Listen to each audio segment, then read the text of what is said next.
How's it going, guys? Today we're actually going to go on a journey. We're going to go to Caffeine and Octane. We're going to see some cool cars. We're going to freeze our butts off. We're going to get back in the shop. We're going to work on some broken cars.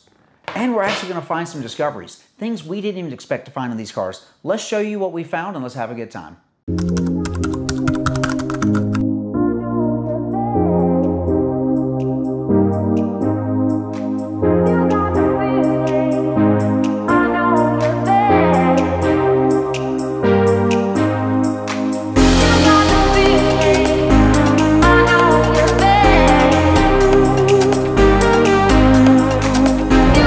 So a Sunday morning, Caffeine and Octane.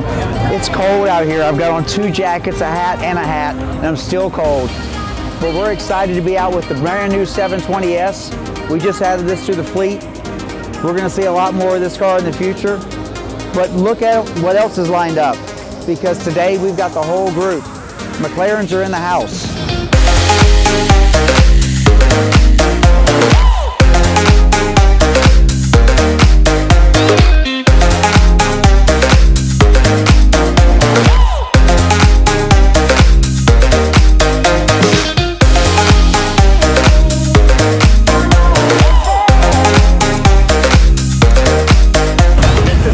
McMedics. Yeah, there's Caffeine. Hey, Frank. My man, you doing okay? Yes, sir. Sam's company, RTP, they'll change the color of your calipers, they'll powder coat your wheels. If you've got a bent wheel, God forbid, it happens, right? They can fix it. They do everything. Yeah, we fix the wheels, but not your driving habits.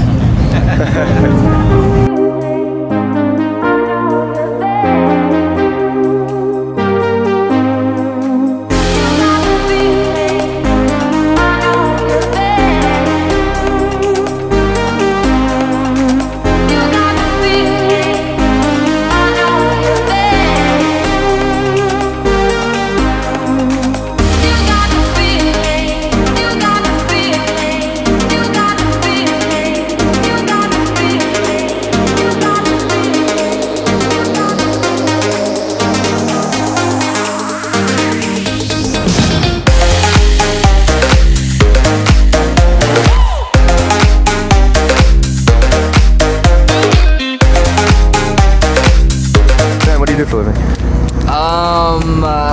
I ship little kids across the seas. Oh, hey man, what do you do for a living? I coach professional bodybuilders. Alright, what do you do for a living? Oh man, software and real estate.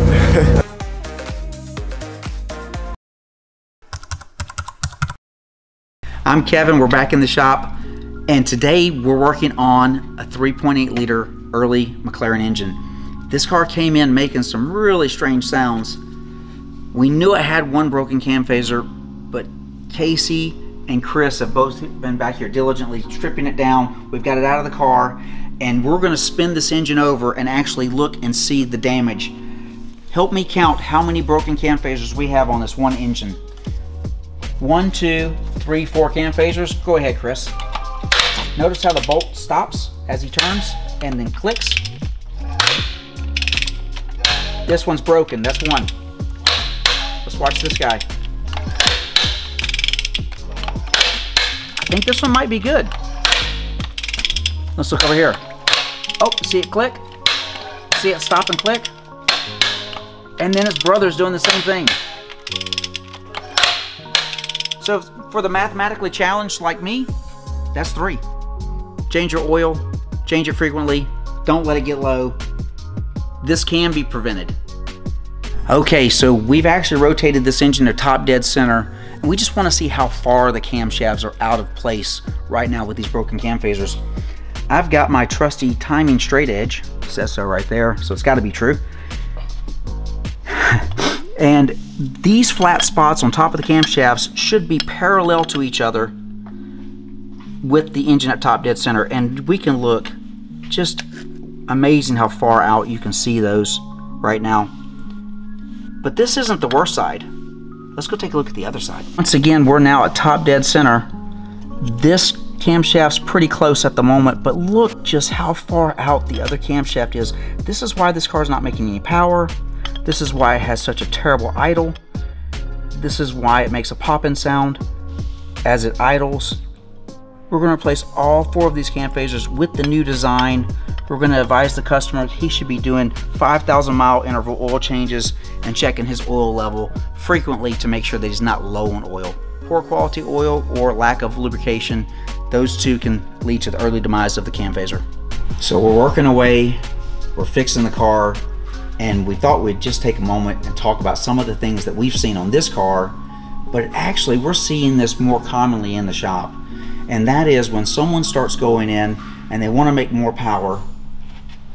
And make no mistake about it, the 3.8 liter McLaren engine in its stock form is between 596 horsepower in some cars up to almost 800 horsepower in the P1, this same engine. It's a really dynamic package. You can put bigger turbos on it and make nearly 1,000 horsepower reliably without rebuilding the bottom end of the engine. So it's a really nice package. It's very compact, but that leads to some problems. When things are very compact, it's hard to work on it. People get busy or in a hurry and they make mistakes. To that point, Casey's pointed out to me that this car had upgraded turbos on it when it came in. The problem is each turbo has this little adapter boot, slides on the front of the turbo housing, and then the air intake tube slides over it.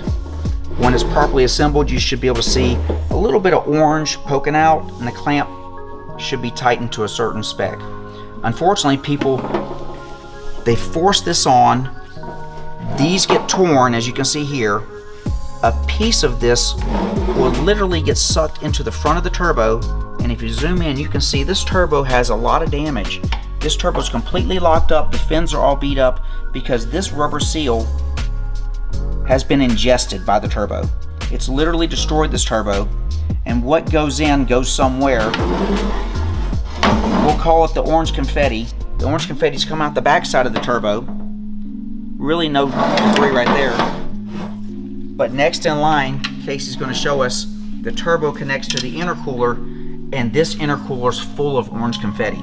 So directly from here, it's going to feed into this inlet of the intercooler. Hard to see, but down inside this intercooler we can see all that orange confetti that's come through the turbo from that little seal that was improperly installed, and it is just lodged all inside of those fins, rendering this ineffective. We need to replace this intercooler so we know that it's flowing properly. So to recap, because this was overlooked, should have been replaced, it's about 25 bucks. Thousands of dollars of aftermarket turbos have been lost, destroyed. We've got an intercooler that's going to have to be replaced. Casey's had to do all this work, and this could be avoided by slowing down to go faster. Get the right components, replace the pieces that need to be done, and make your project a success versus a disappointment. $25 seal versus thousands of dollars of repair.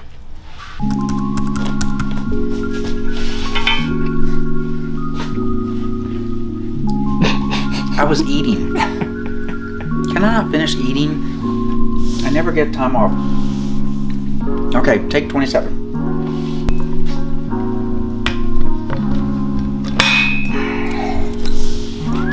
That looks nice, doesn't it? Yeah.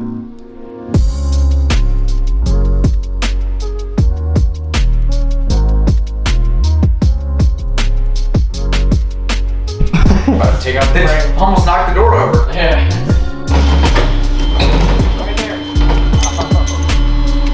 Does this happen every day? Not every day. Not every day. Once a year. Once a year. I feel like I'm water skiing behind a McLaren.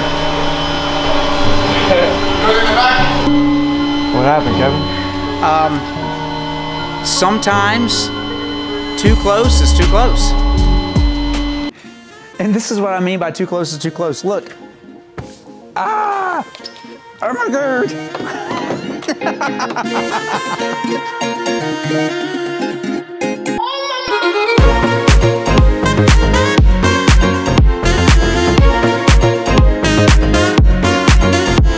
To all my haters, get better. Go for it. For all my haters, we love you. Keep hating.